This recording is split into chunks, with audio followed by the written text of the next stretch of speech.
probably got it.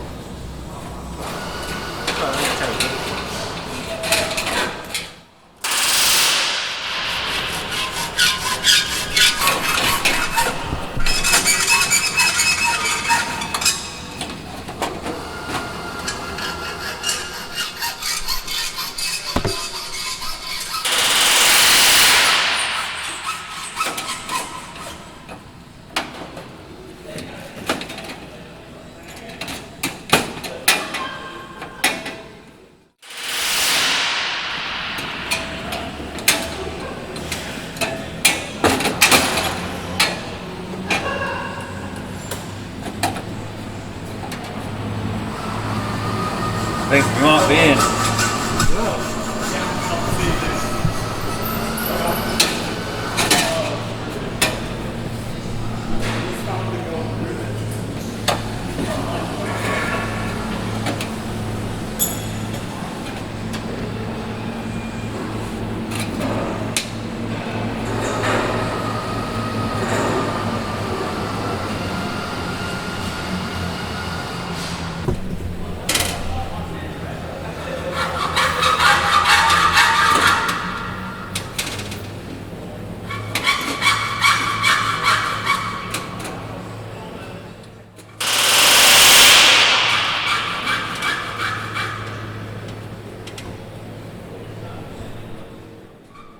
Hi, what you'll see over the next weeks and months to come is more of the same. Dave producing more formers and fitting them, Norman fitting more stringers and skins.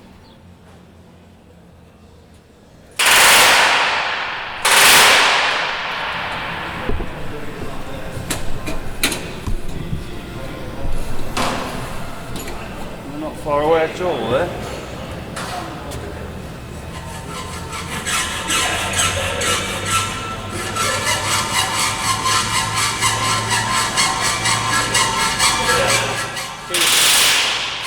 They deliberately start riveting every time. I'm sure he does it on purpose.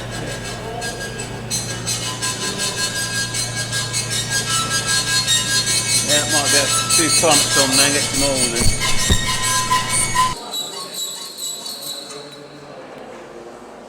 Keith's getting close to when the leading edge will be fitted to the main part of the wing.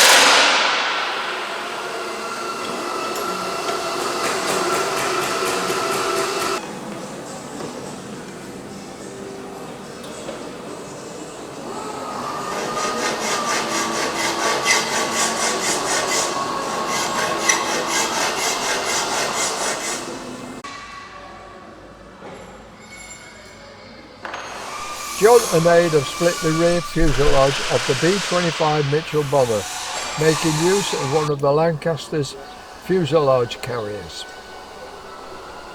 Les is paint stripping areas for inspection, mainly the rear spar plus the transport joint.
Yeah, then. How we doing? Alright, thanks. You're on your I'm making another rib. for that project you're doing. Yeah, 4th attempt. But we'll get there. We'll get there. 4th attempt, is Yeah, it? I'm learning every time I'm doing it though. So. What are you doing? Cracking them when you're bending them, or what? No, it wasn't that. It's just because I was making it up from a piece of wreckage, it was quite difficult. And then I've worked out after doing the first one that the former we had labelled up as the right part number for that former wasn't the right former, so it was just completely the wrong size. But I've made this one up especially using the wreckage to the best that I can get it, so fingers crossed we'll be okay. But yeah, Dave and Keith have been showing me how to knock this over, so trying to learn. But just it's in this front edge first and then working it over. Yeah, so working it over first and then knocking that edge down, as you can see there. I see. To keep it close to the radius. Yeah. Because otherwise it doesn't go over nicely. But it's just taking your time and working your way backwards and forwards and knocking it over a little bit at a time, not getting greedy with it and trying to do it all in one go. Yeah. Because that's when you do crack it. Or Is it a straight edge, that straight piece? No, got a curve on it. This side has this side's straighter, but it's not straight, and that side has more of a radius. Because this side's the bottom edge, the lower side, and this is the upper side. So the top of the sweep has more of a curve to it, so the airflow can go over it quicker. Whereas this is straighter, so that's where you get your lift from. And this is for the sweep at the top of the. No, this is for the trailing edge. Bottom of the trailing edge. And this bit would sit right at the bottom of the wingtip, and your aileron would sit next to this. So your aileron would be moving. It's the last one. It's the last one. So it is visible, so it needs to be looking respectable because it's a bit you'll see. So you can't get it wrong and just. But you'll get there. I will. Are you still enjoying your work? I'm really enjoying it. Absolutely loving it. It's I was saying, me and Norm were chatting about it not last week, and just saying how did I ever think I'd be in this position a year ago, and honestly I never thought I'd be doing this. It's good. It's awesome. What are you doing, Jacob? Shrinking or? Shrinking, yeah.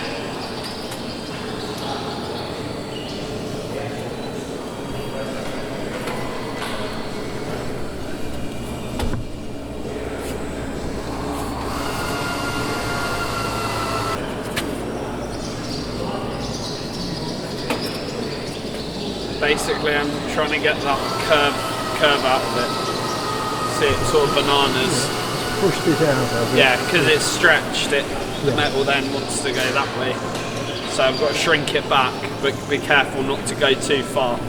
So when I get closer to it being straight, I'll grab a ruler and put a straight edge up against it, and I'll see where it's bent, and then focus on those bits. Because otherwise, if I keep doing it... Has it moved with what we've just done? Barely, but a little bit.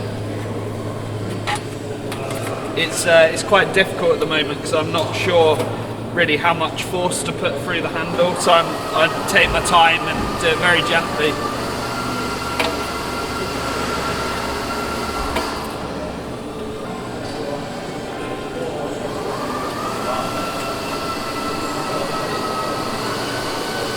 Move back a bit there, a little bit.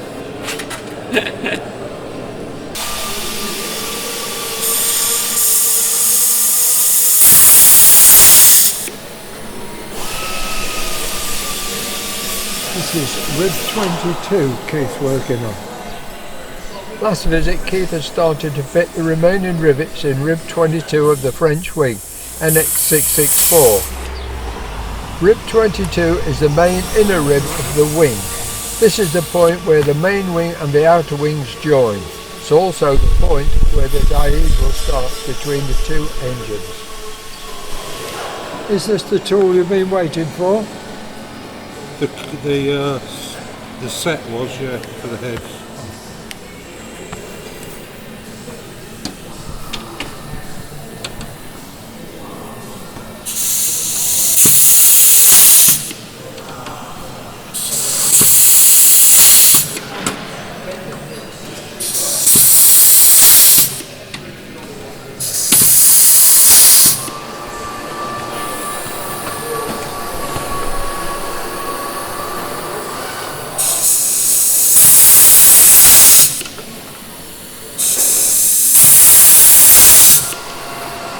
Did you squeeze them the first time, not too deep, and then you made it? No, they're different size, squeezing them down bit by bit. Oh, that's what you're doing, is it?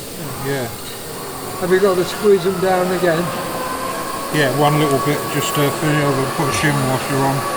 Yeah. Just to take it down that last final bit.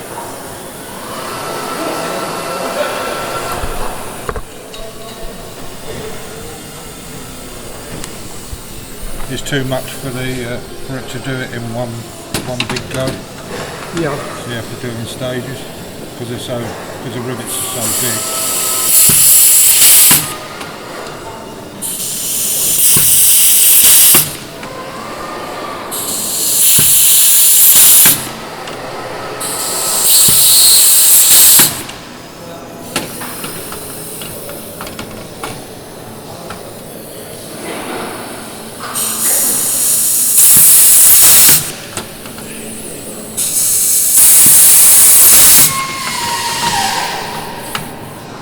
So it took 3 stages, did it, to squeeze it? Push it down.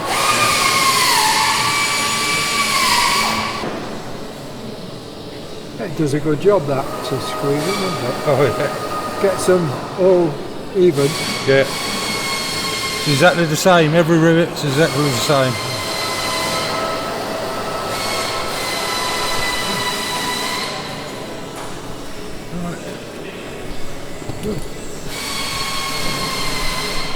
So where do you move to now? Come These on. two, this one and this one. I've got one umping this. These are still the cook rivets, are they? Oh, they're all cooked rivets, yeah.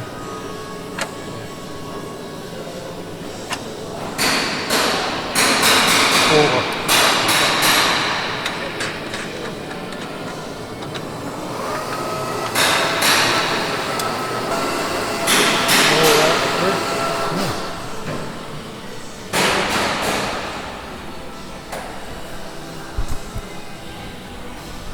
Keith's just gone to the fridge to get some more rivets.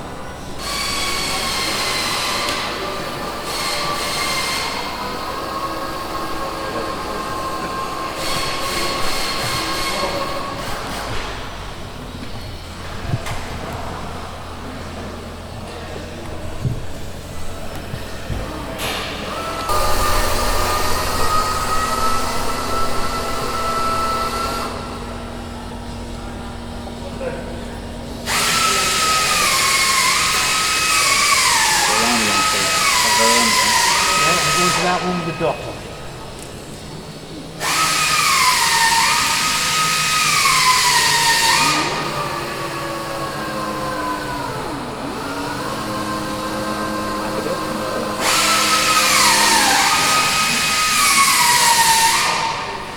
That's not bad. Try it to me, yeah? Right. Hold it up. Are we ready? Yeah.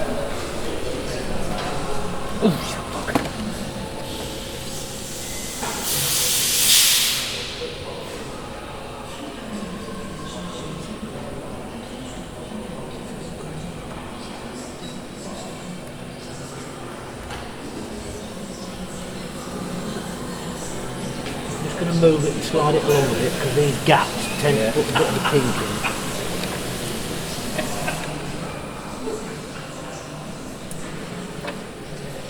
Are you ready? Yeah.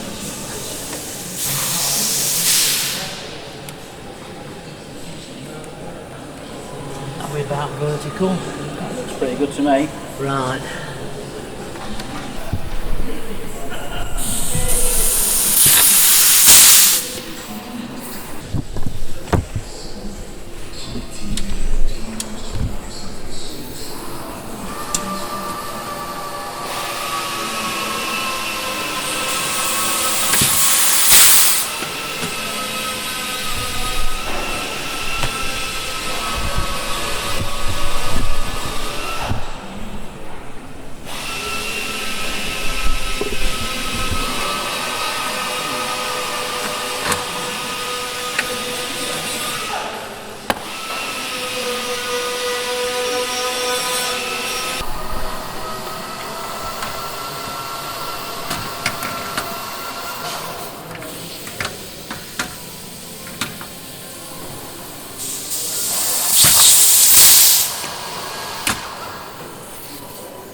So they've got to be compressed another couple of times yet.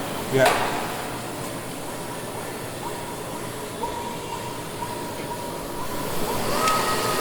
We can't do them in one hit.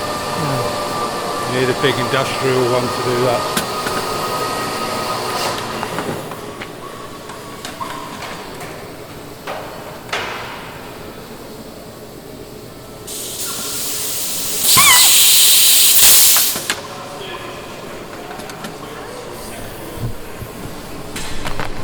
What do you actually change on here then? Change the thickness of the snap. See that one? That's the one I've just used, Yeah. and that's the one I'm going to do it with now. So it's about 1/16 of an inch more, Yeah. and then I had the washer.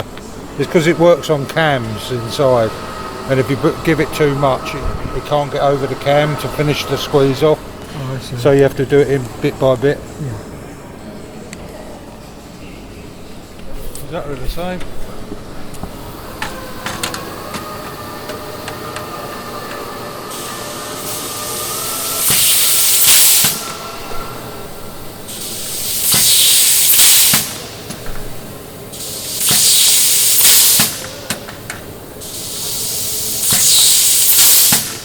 Yeah, if you was doing it by hand, it'd be very difficult, wouldn't it?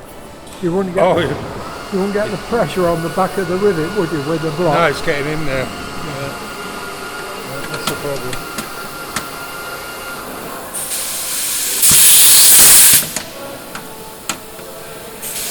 That's why all these tools were invented.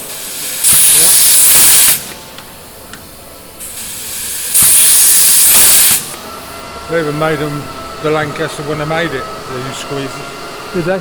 Yeah. All the spars and everything were all squeezed. They weren't put together with Oh, wouldn't they? thing.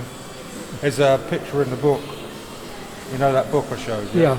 With the centre wing spar in a jig and a big set of these. But those jaws are about that long, the slot in it. And a big, massive. This thing is like this size. And that's on rails, goes backwards and forwards. Yeah. And the spar goes up and down in the jig. They wind it up and down to the right rivet. Yeah. And they just push the thing and it goes, squeezes it, move it to the next one.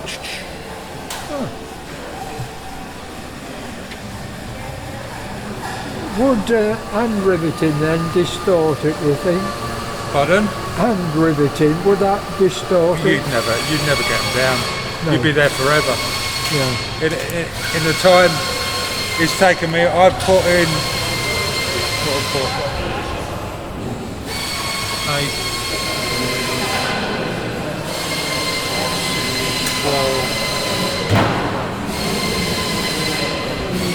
12. I've put in 20 rivets. And if I was using a gun, I'd probably be on about the second or third one now.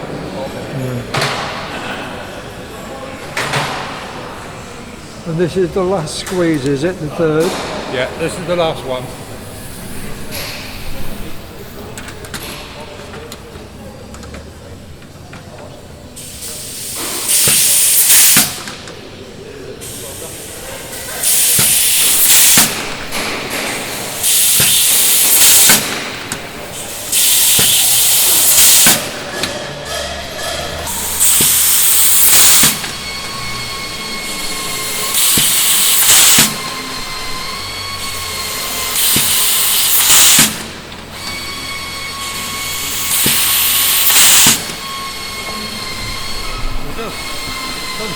Well done.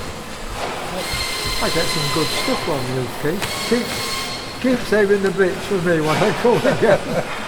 You timed it just right today, didn't you?